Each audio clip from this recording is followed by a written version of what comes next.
आज की वीडियो में मैं आपको ये बताऊंगा कि इंटरफेरान क्या होता है।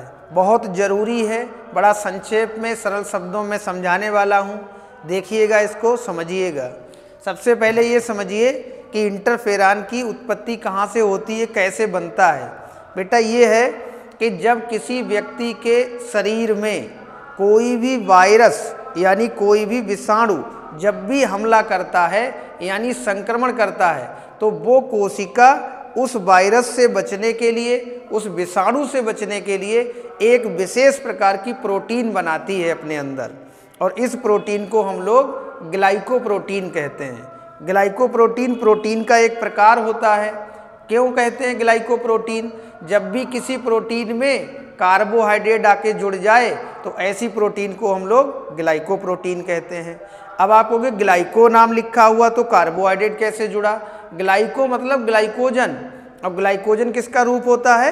कार्बोहाइड्रेट का। इसका मतलब कार्बोहाइड्रेट प्रोटीन जुड़ेगा तो क्या बनेगा? ग्लाइकोप्रोटीन। तो आप समझ गए होंगे कि जब भी कोई विषाणु किसी कोशिका के ऊपर संक्रमण करता है, इन्फेक्शन करता है, तो वो कोशिका उस विषाणु से बचने के लिए क्या करती? विशेष प्रकार की ग्लाइकोप्रोटीन बनाती है। इस ग्लाइकोप्रोटीन को ही हम लोग इंटरफेरान के नाम से जानते हैं।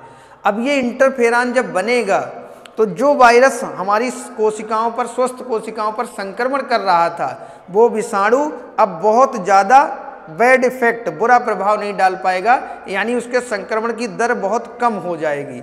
अब ये इंटरफेरान विषाणु से तो करेगा ही करेगा हमारी रक्षा, संग में अगर कोई जीवाणु यानी बैक्टीरिया संक्रमण कर दे, कोई फफूंद यानी कि फंगस संक्रमण कर दे, फफूंद को हम लोग कवक भी कहते हैं, तो कवक कहिए, फंगस कहिए, फफूंद कहिए, एक ही बात है, वो भी अगर संक्रमण कर दे, या कोई परजीवी आ जाए यानी पैरासाइट आ जाए, वो संक्रमण करे, या फिर अन्य कोई शरीर में जैसे कि कैंसर की कोशिकाएं बन रही हैं, ट्यूमर बन रहा है, तो उन सारी चीज़ों से भी ये हमारा इंटरफेरान हमारी रक्षा करेगा।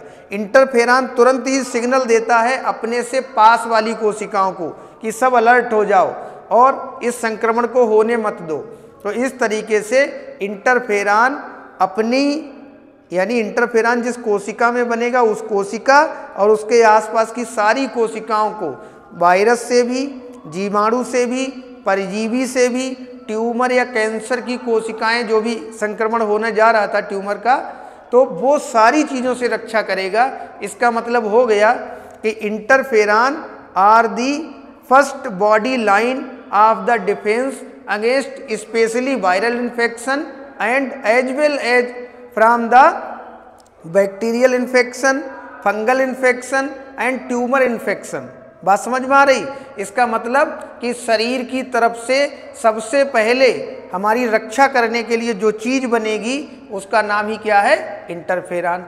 अब ये समझ लो इंटरफेरान की खोज किसने की? मैंने यहाँ लिख दिया कि इंटरफेरान की खोज सन 1957 ईस्वी में एक वैज्ञानिक थे एलिक इसाक, और इनके दूसरे साथी थे जीन लिंडेनमैन। तो इन दोनों वैज्ञानिकों ने सबसे पहले इंटरफेरान की खोज की, क्योंकि ये वायरस से संक्रमित कुछ कोशिकाओं को देख रहे थे, उसमें इसको इंटरफेरान के बारे में पता चला कि वायरल का हमला हुआ, अटैक हुआ, और कोशिका ने कुछ विशेष प्रकार की प्रोटीन बनाई। बाद में पता चला कि ये प्रोटीन ग्लाइकोप्रोटीन थी। इस प्रकार इंटरफेरान की खोज हो गई। ठीक।